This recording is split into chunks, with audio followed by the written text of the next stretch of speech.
Hello, everyone. Good to see all of you again after a long gap. We are back with yet another episode on anthropology. And specifically speaking, we will discuss biological anthropology in some detail. But keep in mind, our anthropology optional is not just about biology per se, but it is about biological anthropology, where we emphasize more on the applications of these biological aspects to humans, to humanity, right? That's what anthropology is. It's a discipline of infinite curiosity about humans. So that's an important sort of a distinction to keep in mind. So a biology answer isn't necessarily a biological anthropology answer.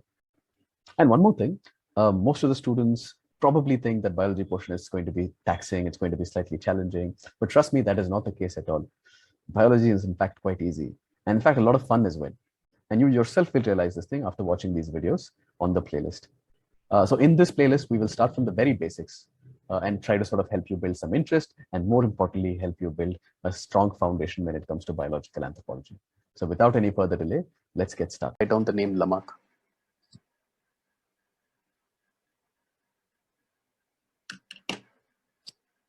He wrote an important book named Philosophy Zoologique.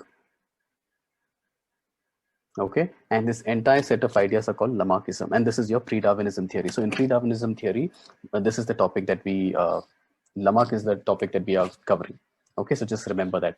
So through systematic scientific studies, he became convinced that species were not constant, but were rather derived from pre-existing ones. Okay, but to say this out loud, okay, in 1809, I mean, that is almost like blasphemy, right? People will, come knock on your door. They will they'll probably drag you out. And I don't know what else they could do to you. Right. Even today, in today's world, you cannot say anything that goes against, religious values that is strongly held by the people, right? But he did that in 1809. He was not the first person to have such ideas, but he's the first one to openly talk about it and publish it. Okay, but there is sort of a background here, right? He was sort of a known botanist. He had done some exceptional work. He had differentiated between a lot of work about like vertebrates and invertebrates and all of these things. Okay, so he was sort of rather confident about what he was saying. So he talks about this. Okay, Lamarckism. So let's talk about what is Lamarckism. I don't know if anybody knows, but have you guys ever seen this picture? Okay, if you see this picture, you should understand what happens. If to the common person, if you ask them what exactly is evolution, this is the picture that comes to your mind. Okay, and luckily it is wrong. So hence, as an anthropologist, if anybody's asking you about how we evolved, okay, you can sort of correct them. So this is the whole idea. So we're going to come and explain how it is. But before that, okay, let us take a look at what all need to go into your paper as well. See, so environmental changes. Okay, animals need to change their body when environment change. Okay, so if the environment changes, that means you have to adapt to that particular change in environment. So that is okay. So that sort of makes sense, right? So you have to sort of factor the environment in and change according to the environment. Okay, great. So in environmental conditions, he says certain body parts, okay, it may cause for changes in the body structure, and such changed characters, you can call them as variations. So within a body or within a group of species, you start seeing variations. So the entire species don't look alike, right? If we are human species, do we all look alike? We have different heights, we have different weights, we have different colors, we have different sort of hair, right? All kinds of things. And these characters then, okay, will be transmitted to the offspring. This is the basic premise, and this he tries to explain using two theories. Okay, and this is number one. I'll give you in the next slide. Okay, and this is number two: use and disuse. Use and disuse, and the next one is inheritance of acquired characters. Okay, that's it.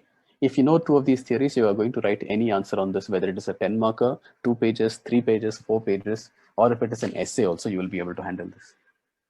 Okay, it's an essay also, you'll be able to handle this. So we'll take a look at what is use and disuse. We'll also take a look at inheritance of acquired characters. Okay, the use and disuse, very, very simple. The more you use it, okay, the more it's going to develop. Okay, the less you use something, it'll generally degenerate. So if you don't using something for a long duration, it'll probably disappear. If you keep using it, it's probably going to grow stronger, bigger, longer, whatever it is. As simple as that. The more you use, the more it develops. The more you, the less you use, the more it degenerates. So use is develop and disuse is degenerate. Okay, now this will make a lot more sense when we look at the giraffes, when we look at the giraffes diagram. So what is inheritance of acquired character? Let us say you've used it or you've not used that body part. Two things could happen. Either that body part has developed or that body part has degenerated. So developed or degenerated. See, these are words that should come into your paper. Okay, so these are the kind of vocabulary that you want to use. So these things should become second nature to you. Yeah. So okay. So let us say you've either developed or you've degenerated. This is the acquired character in that generation.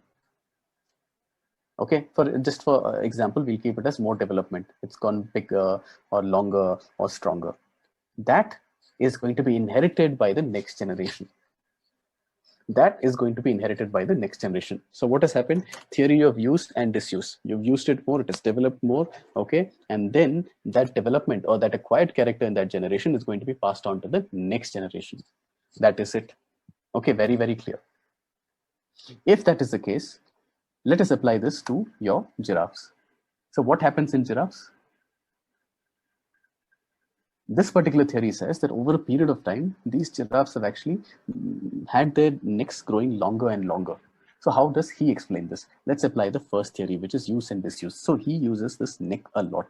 So let us say that you have, the leaves here, and then the leaves. So leaves are present everywhere. So if you have many of these giraffes at this height, these leaves are probably going to be exploited to a large extent.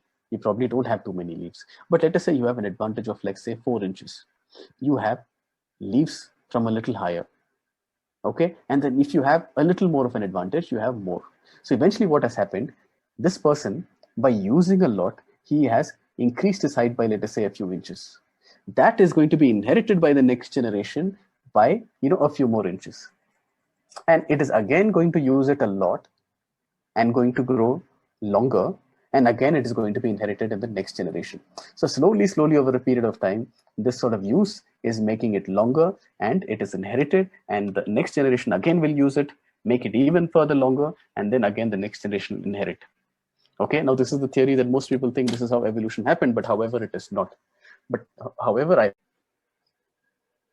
it is important for the reason that it's the first theory that actually had almost like the audacity to come and talk about evidence-based changes, okay, and going against what was the commonly and widely held belief of the church, right? And the commonly and widely held views of the church. You can imagine, right? Like Rajaram Mohan Roy in the 1830s, when he talked about sati and all of that, he was sort of not looked upon as he had some issues as well. I mean, by the public, okay, especially the conservative groups. Similarly, when 1850s, Ishwar Chandra Vidyasagar, what's his name? The one who contributed a lot to widow remarriage, right? When he used to walk on the street, people used to throw, like, garbage at him, right? I don't know how it was, okay, maybe like rotten eggs or something like that. But he had undergone a lot of those things, okay, in sort of standing up to the current, the social and political, especially the religious sort of establishment. So that's the whole thing. So this is a big contribution. All you've got to remember is that there is law of use and disuse, and there is theory of inheritance of acquired character. Okay, anything that you want to explain this, okay, they use, they develop more. They develop more, it is inherited by the next generation, and again a loop. Okay, as simple as that. If you can just put in these keywords, you're well and good. Okay, if you just read this topic again once from the book as well, in fact, it will be much easier here than it's in the book. Okay, but having done this here, when you go back to the book, you will understand. Okay, so it's like quite simple, right? But the whole idea is that I want you to become very familiar with that particular book, right? The first few chapters might be difficult, but after a period of time, and again, the better you hold on this particular book or any particular book, right? The higher it's directly proportional to your score. Okay, directly proportional to your score. That is how the exam pattern is. It is not testing, your ability to memorize too many things. It is just testing your conceptual clarity. Okay, just conceptual clarity. That's all it takes a look at. Okay, now take a look at this. If I want to apply it to something else, okay, and if you can see this beautiful artistry here, these are two birds, by the way. Okay, So you can call them whatever it is, okay, herons or egrets or flamingos or storks or whatever.